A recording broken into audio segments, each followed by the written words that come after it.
Hey,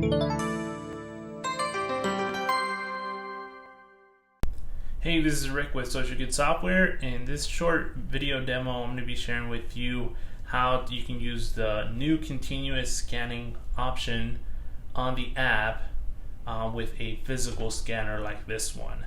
So if you have access to the app, you're more than welcome to follow along, but what I'm going to be showing you here is on an Android device. The app can also be installed on a Windows machine, and it can also be installed on an iPad or an iOS device. So what I'm going to be sharing with you here today is we're going to be looking into the continuous scanning option using a physical scanner connected to this Android device. The reason why you might want to do this is, for example, for social distancing, or if you don't want to deal with the attached scanner on the device itself. Those are two great ways you can use this new feature. So the way the continuous scanning functionality works is you're able to scan in continuous barcodes without the need to being able to touch this device. So for example, once we attach the scanner, I'll do a quick demo here. You'll be able to scan one barcode after the other without having to touch this device at all. So in real production, what you can do is you can set up a device like this, connect a physical scanner like this, and the scanner will just always be listening for input from an actual device and be validating those tickets. So when you do that, you can actually disable the beeping sound on this device, enable the beeping sound on this device. So hopefully you guys will be able to hear the beeping here. Let me turn the volume up. And that way the person that gets scanned in, they can quickly see if their ticket is valid or invalid. In order for this functionality to work, you do need to enable the continuous scanning option. There's another video I'll link to, so you're more than welcome to check that out. But in that video, I detail how to enable that option inside your account.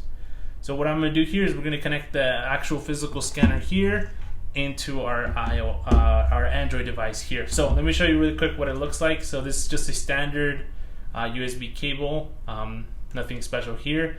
Again, this can be used for Windows, iPads, iPhones, whatever you want to use the scanner for. I'll also provide a link for this actual scanner, but any scanner that has just standard input that doesn't require any drivers would work. So this is what it looks like.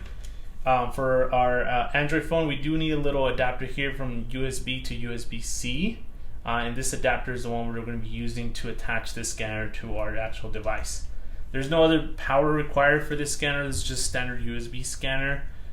This could also work potentially with other types of scanners. So if you have a wireless USB, Bluetooth, Wi-Fi scanner, multi-scanner setup, whatever your scanner input is, as long as you can get it to talk to your phone or your Windows machine or your iOS device. So in my case, we're just doing a physical cable. In your case, it could be different. So what we do is just simply plug it in, and we'll wait here for a second, and the scanner is going to come online. You can see here's the scanner now. So what we're going to do is we're going to go here into our app, and we're just going to click on scan. And again, this brings up the continuous scanning option that we enabled already. And we're going to start off with some invalid tickets first, and then we'll jump over into some valid tickets. So here is some invalid tickets that I have, and what we're going to do is we're going to scan one of these in.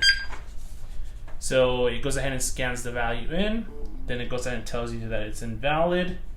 Then we get a countdown here at the very bottom. We can go ahead and do another one real quick here. Once again, it scans it in, and then it tells you it's invalid, and we get this countdown from 5. And the whole idea is here that it's continuously scanning. As you can see here, I'm not doing anything else to the device.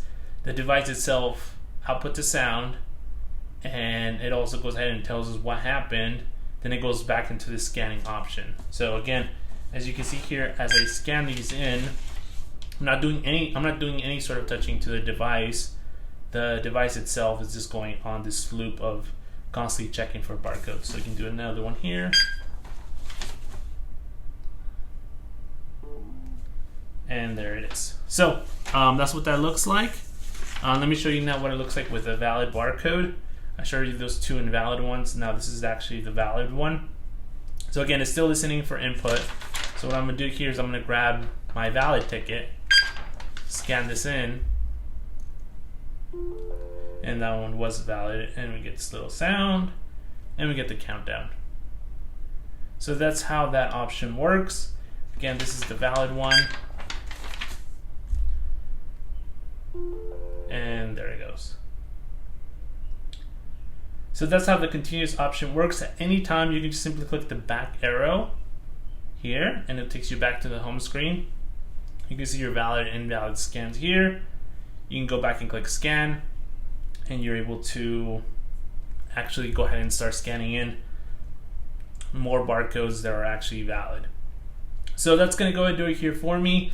This is the continuous scanning option, now released and available for all of our customers. So if you want to give it a try, just simply log into the app, enable the feature, and start scanning some barcodes. So that's going to go ahead and do it here for me. If you guys have any questions or any feedback about the app, please feel free to reach out, or we're always happy to help.